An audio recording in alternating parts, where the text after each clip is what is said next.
بدباري يا رب يا رحمن إلهي أولادي دي سعل يا الله إلهي إلهي أنا كلا ودين أني الميغ يا الله يا كريم إلهي أني الميغ أنا كلا ودين إلهي أولادي المساكين تاني سعلي أنا إلهي ويلك حق تصربي ووالنتي رطوانكتي إلهي حق تصربي وإني مضي معان كذا تصير ما يركا إلهي تصير ما يدو لي ووالنتي إلهي وصق والدي وكسربي وصق عني يا ربي يا رحمن إلهي أولادي وسعل هذا وديسكالي يا الله Soomaaliya insaan bili-aadanimo ka bax waaye dadkii reer Minneapolis reer St. Paul Soomaalida degan maxaa qaldan what's going on why gabadhan qof u soo baxo loo heynin why gabadhan loogu fiirsanayaa dhibaatada why Soomaaliyey nin xaasid waaye horaan loogu mahmaahay oo waxaa la yiri nin kalgacalka maahan ee kalgacalka ayuu dhalaa marka gabdho nin aanan ku dhalin oo aabaha macaan ahayn ama aadan la foolan oo wiilkaaga ahayn macaan isku haleen niyadna ha siin waa u jeedin gabadhan walaasheena dhibaatada haysato tan kaleeto dumarow sidaan aan isku dhaanno aan isku isxaanfalno waxaan arkay tobaneeye intay live soo furteen oo dumara gabadhi ku ansixinay inay waalanta gabadhan shala markay social media soo galeysay qof waalan ma ahayn qof dhibaateysan ay ahayd maanta xanuunka gabadhaas lagu soo ansixiyay Soomaaliye idinka ay ka dambeeysiin waxaad uga dambeeysiin dumar kale wuxuu jecel yahay jabkiis war waa aragteen ragga si iskugu hiilinayaan waa aragteen kii la soo qarxiyo oo cooradiisa badaanka la keeno say xabadka ugu garaacnayaan say sawiradiisa meelaha u soo saaranayaan say niyada ugu dhisayaan war maxaa idinkan isku keen diray hooyo waxa la xanuunkeeda hooyo kale ayaa dareemi karto maxaa hooyadan xanuunkeeda loo dareemi waay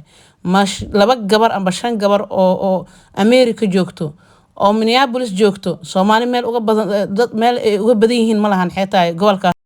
maxaa ma aragtay looga waayay 5 qof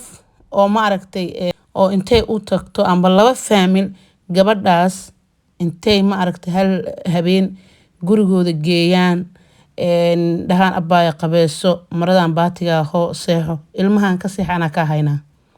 amba gurigeeda la soo joogo ya maxaa loo waayay hal gabar intay maanta dhexda xirto u tagto ilmaha ka haysa dhahdo seexo wax kale ma barabo waxaan inta u maad inaan seexato bas aan kugu hubsado inaan seexato oo markay seexato 10 saac 7 saac ay soo kacdo niyada u dejiso badaanka geeso qaxwo ka soo siis ya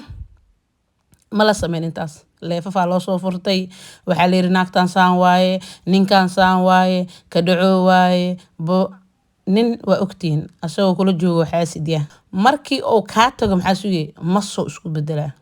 adiga waxa loo baahan yahay in aad maaragtay naqato hooyo dhexda u xiran war ninkan hortiis baad nooleed war ninkan gadaashiisaad noolaanaysaa war noloshaada kuma xirna inaad shala maanta aragtay oo 3 dalaaqo isku keentay ma ku xirno ma aragtay imagine xanuunka ilmaha hooyadooda dareemayo subax haday soo kacaan hooyadooda ogin meel kale joogto laga soo kiciyo xoog looga soo kiciyo ayadoo oyna soo barooranayso war cunugaas mentally xatay wiligiis aliisa ma ilaabay taas ilmaha 4 sano wixii dib oo ku dhaco wiligood ma ilaabaan noloshooda 4 sano markaa jirtay dibka kugu dhacayna wuxuu ka xanuun badan yahay adigoo 30 jir dibka kugu dhacay kan 4 jirka xanuun badan waxaan arkayaa nin la soo qabtay oo live ku jiray oo hogaamiye la baxay kulaha aabaha horror shimo noqday aaba horror ma ahan qof walba aabaheeda adduunka ninka ugu qaalisan u yahay gabadha waxaan idin leeyahay nin aanan aabaha ahayn amaadan la foolan weligaa isku haleen ma ahan aaba horror yaa ku dhaa aaba horror qofku tiri malan aaba horror laakiin ina hooyadii oo barooranayso ilmaheeda rabta laga xoog laga qaado sharciga bani waa ka gaal islaam waalida gabadha idinka ku soo ansixiseen Soomaaliye waali ay waalnayna ku ansixiseen waxay leedahay gabadha tan kale ta gelis ay waa wax Soomaalida afku gelis maxaa la yiraahdaa idminis waxa waa wixii xumaayo la iska shiishidi jiro dadka macnaa shirkiga ilaahay maaragtay ka furtay ay sameey jireen ilaahay soo hadeey war waxaas waa shirki wax gelis la dhahana ma jirto way jirtaa sixir wuu jiraa il bili aadan oo sixirka kasii daran laakiin waxaas dhan waxaa ka adag qur-aanka ilaahay subxaana watacaala iyo inaad shantaada salaad dukato ilaahay aa barido soomaaliya gabadhan masaakiinta oo waalida lagu ansixinayo ka dhaafa bliis gabadhan ma waalno gabadhan waxay u baahan tahay in la dejiyo u baahan tahay remember dadaa jira problemka qofba siba ugu adkeysan karaa sida xanuunka qofka markuu qabto dadka u kala adkeysi badan yihiin dadaa waxaa arkaysaa meel haddii laga qabto waa cabaada ma fahantay bili aadanka waxaa waaye waa kala adkeysi badan yihiin laakiin waxaa loo baahan yahay qof waxaa jira xanuunka u dul qaadan karaa murugta u dul qaadan karaa qofna uma dul qaadan karo soo ayada haddii softi uu ka dhigay maahan inaad ku joogjoogsatiin oo dhibaatada lagu sii badiyo oo leefo inta loo soo furto maanta dhan waa waalantaa la yirahdo waxaasoo ilaahay ka baqanimayo tan kaleeta ninkaan dhahayo ilmaha aayaa loo raadi karaa hooyo ilmaheeda qof u dhaanta ma jirto war aabihii dhalow ku dhiicana xatee hooyadii uga fiican 100% rasuulka calayhi salaatu wasalaam markii la weydiiyey oo xaqa aabba saddex u ka dhigi laba waato hooyadii yiri hooyo ka bacdi aan aabi maxaa loo yiri hooyo waxay cunugeeda si u taqaano cid u taqaano adduunka ma jirto aabaana u kaseenin walaalkiisa isaga la dhashto mantaankiisa xatee u kaseen hooyada cunugeeda markay fiiriso waxay dareemay inuu murugsan yahay inuu xanuunsan yahay inuu wax rabo sasta u fiiriso kaliya ka dareemaysaa hooyo waa naxariis waa har la harsado ilaahay hooyooyinkeena cimri dheer cibaado suban caafimaad noo siiyo inta dhimatana ilaahay jannatul firdaws al-a'la ka waraabiyo dunuubtooda allaha dhaafo marka waxaa waaye gabdho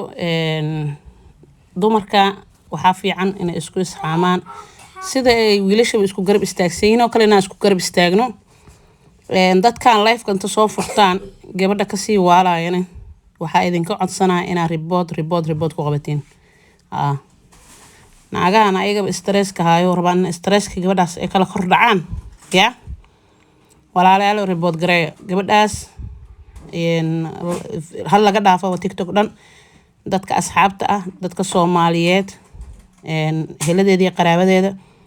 waxaan leeyahay gabadhaaseeto ha laga soo wado guriga ha la kaxeeyo xatee vacation ha la geeyo niyadda ha loo soo dhiso wiilkan ha lala hadlo asagana waxaan leenahay ma habaareeno